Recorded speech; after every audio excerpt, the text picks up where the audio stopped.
आज का जो हमारा टॉपिक रहने वाला है वो है पॉलिनोमियल्स। पॉलिनोमियल्स को अगर हम समझना चाहें तो इसके लिए हम चलते हैं इसके हिंदी वाले शब्द पे। पॉलिनोमियल्स को हिंदी में कहते हैं बहुपद। अगर इस बहुपद को हम दो भागों में तोड़े तो ये टूट करके कुछ इस तरीके से आता है। पहला जो भाग होगा इसका वो है बहु और दूसरा जो भाग है वो है पद। बहु का मतलब हिंदी में आपने पढ़ा होगा वचन, एक वचन और बहुवचन। तो बहु का मतलब होता है मैनी, एक से ज्यादा, और पद मतलब होता है टर्म। तो किसी एक से ज्यादा more than one term contain करता है तो हम ये कह सकते हैं कि वो पॉलिनोमियल है। अब यहाँ पे कुछ एग्जांपल्स पड़े हुए हैं, इन पे अगर हम ध्यान दें तो हम देख पाएंगे कि पहला जो इक्वेशन है वो है ax स्क्वायर प्लस 4। तो क्या ये जो इक्वेशन है ax स्क्वायर प्लस 4 वो पॉलिनोमियल है या नहीं। हम इसमें देख रहे हैं कि ये जो पहला टर्म है इस वाले इक्वेशन में वो है ax स्क्वायर और दूसरा जो टर्म है वो है प्लस 4। अब एक बात और यहाँ पे समझना पड़ेगा कि किसी भी पॉलिनोमियल में ये जो टर्म होता है वो सेपरेट कैसे होता है। तो किसी भी अलजेब्रिक एक्सप्रेशन में अगर टर्म का सेपरेशन देखा जाए तो वो होता है प्लस या माइनस साइन के साथ। मतलब जहां कहीं भी प्लस या माइनस साइन हो वहां से टर्म सेपरेट हो जाता है। इस वाले इक्वेशन को अगर देखा जाए तो x by Y means x upon Y ये सिंगल टर्म है। क्यों? क्योंकि इसमें कोई भी प्लस या माइनस साइन नहीं दिख रहा है।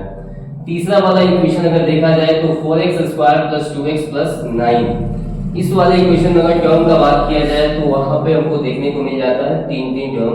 पहला टर्म 4x स्क्वायर, दूसरा टर्म 2x और तीसरा टर्म 9। इन तीनों टर्म्स को देख करके हम ऐसा बता सकते हैं कि ये जो इक्वेशन है वो है पॉलिनोमियल। इसके अलावा कुछ और भी इंपॉर्टेंट बातें हैं जो हम देखेंगे और हम समझेंगे। किसी भी अलजेब्रिक एक्सप्रेशन में जो वेरिएबल है और कांस्टेंट है ये दो तीन ऐसे टर्म्स हैं जो इंपॉर्टेंट होते हैं और इनको समझना बहुत ही ज्यादा जरूरी हो जाता है।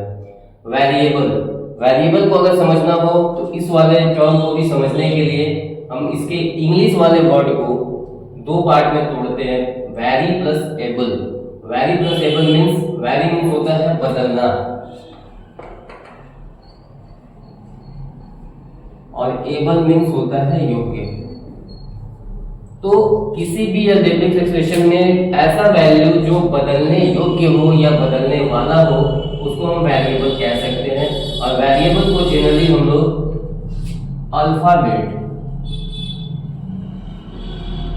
Alphabet means A to Z इस तरीके के टर्म्स देखने को मिल जाते हैं। कांस्टेंट का हिंदी स्थिरांक। इस हिंदी शब्द के अर्थ को अगर हम दो भागों में तोड़ करके समझना चाहें तो शायद हम इसे बहुत ही अच्छे तरीके से समझ पाए। स्थिर प्लस अंक। तो स्थिर का मतलब हो गया यहाँ पे फिक्स और अंक मतलब पता ही नंबर और डिजिट। तो किसी भी इक्वेशन में अगर कोई भी नंबर हो जैसे +3, -5, +2, -7 तो इस तरह के वैल्यू जो होते हैं वो फिक्स वैल्यू होते हैं, वो कभी बदलने वाले होते नहीं हैं।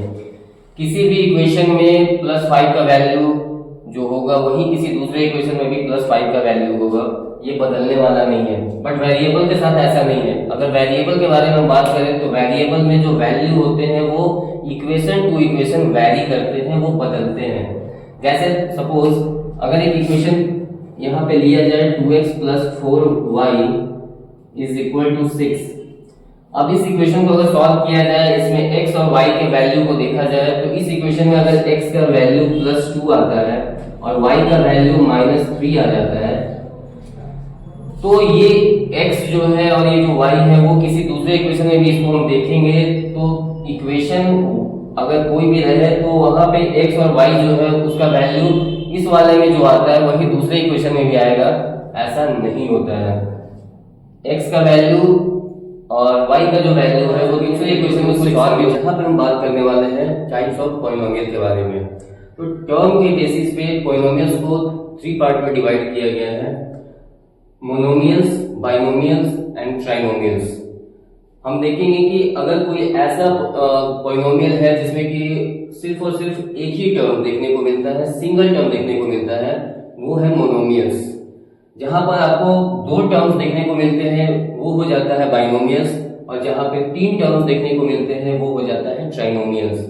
अगर हम बात करें एग्जांपल्स का तो हम देख सकते हैं यहाँ पे x 2x² एंड 4x³ इस वाले पॉलिनोमियल में, इस वाले पॉलिनोमियल में या फिर इस वाले पॉलिनोमियल में किसी भी पॉलिनोमियल को अगर हम देखते हैं तो यहाँ पे सिर्फ और सिर्फ एक ही टर्म दिखाई देता है। अगर बात करते हैं बाइनोमियल्स के एग्जांपल्स के बारे में तो यहाँ पर जो पॉलिनोमियल्स दिख रहे हैं वो है x+4 x² + 1 x+y x³ + 3x²। हर एक इक्वेशन में हम देख पा रहे हैं कि दो दो टर्म्स देखने को मिल जाते हैं। उसके बाद हम आते हैं ट्राइनोमियल्स पर। यहाँ पे हर एक इक्वेशन में देखने को मिलता है कि तीन टर्म्स हैं, x² + x + 1 x² + 2xy + y²। Variable के बेसिस पे पॉलिनोमियल्स को 3 पार्ट में डिवाइड किया गया है, यूनिवेरिएट, बाइवेरिएट एंड ट्राइवेरिएट। यूनिवेरिएट मतलब ऐसा पॉलिनोमियल जिसमें सिर्फ और सिर्फ एक ही वेरिएबल देखने को मिले, जैसा कि आप यहाँ पे देख पा रहे हैं x + 9 इस वाले इक्वेशन में सिर्फ और सिर्फ एक ही वेरिएबल है जो है x। दूसरा जो इक्वेशन है x + 3x² इस वाले इक्वेशन में भी अगर हम देखें तो यहाँ पे दिखता है कि सिर्फ और सिर्फ एक ही वेरिएबल है x। बाइवेरिएट मतलब दो वेरिएबल। इक्वेशन की अगर बात किया जाए तो x + y + 9 इस वाले इक्वेशन में देखा जा सकता है कि दो दो वेरिएबल्स देखने को मिल रहे हैं x और y। दूसरे इक्वेशन के बारे में अगर बात किया जाए तो इस वाले इक्वेशन में भी x² + 2xy + y² मतलब यहाँ पे भी दो दो वेरिएबल्स देखने को मिलते हैं x और y। ट्राइवेरिएट की अगर बात किया जाए तो इस वाले इक्वेशन में इस तरह के पॉलिनोमियल्स में तीन तीन वेरिएबल्स देखने को मिलते हैं। अगर हम बात करते हैं एग्जांपल्स का तो x + y + z + 9 इसमें x first variable, y second variable and z third variable. Second वाले अगर इक्वेशन के बारे में बात किया जाए तो x² + y² + z² इसमें भी तीन तीन वेरिएबल्स देखने को मिलते हैं x y। करते हैं डिग्री ऑफ पॉलिनोमियल्स के बारे में। तो डिग्री ऑफ पॉलिनोमियल्स का मतलब हो जाता है कि जो वेरिएबल्स दिए गए हैं किसी भी पॉलिनोमियल्स में उस वेरिएबल के ऊपर मैक्सिमम पावर कितना है।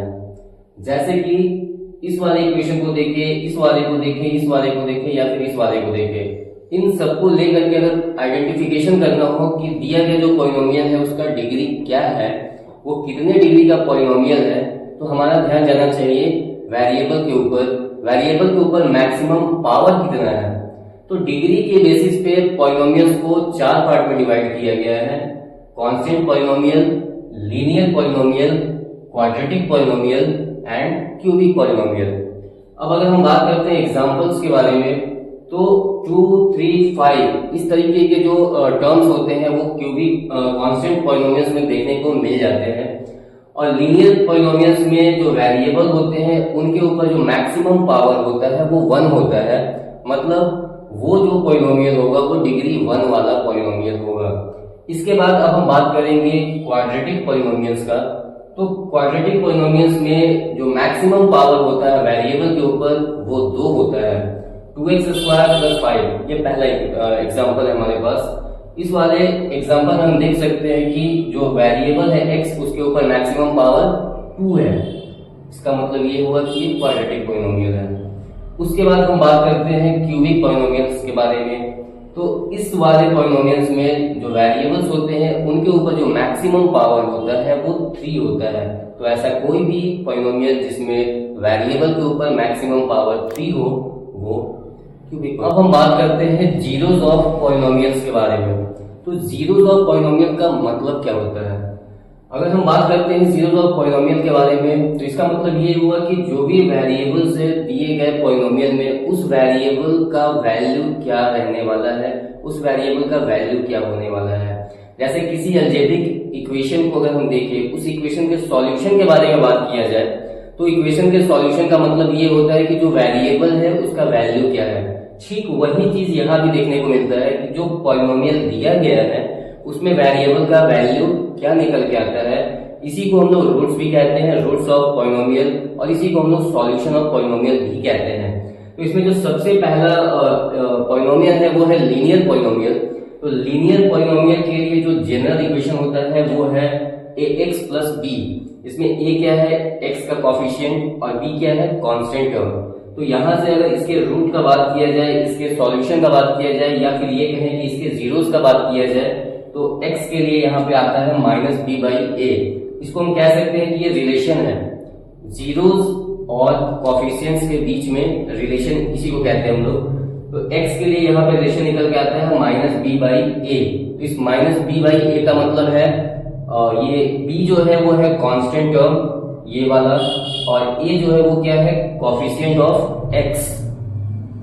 इसके बाद अगर हम बात करते हैं क्वाड्रेटिक पॉलिनोमियल के बारे में, तो क्वाड्रेटिक पॉलिनोमियल का जो जनरल इक्वेशन है वो है ax square plus bx plus c, जहां पर a है x स्क्वायर का कॉफिशिएंट, b है x का कॉफिशिएंट, और c रहने वाला है यहाँ पे कांस्टेंट टर्म।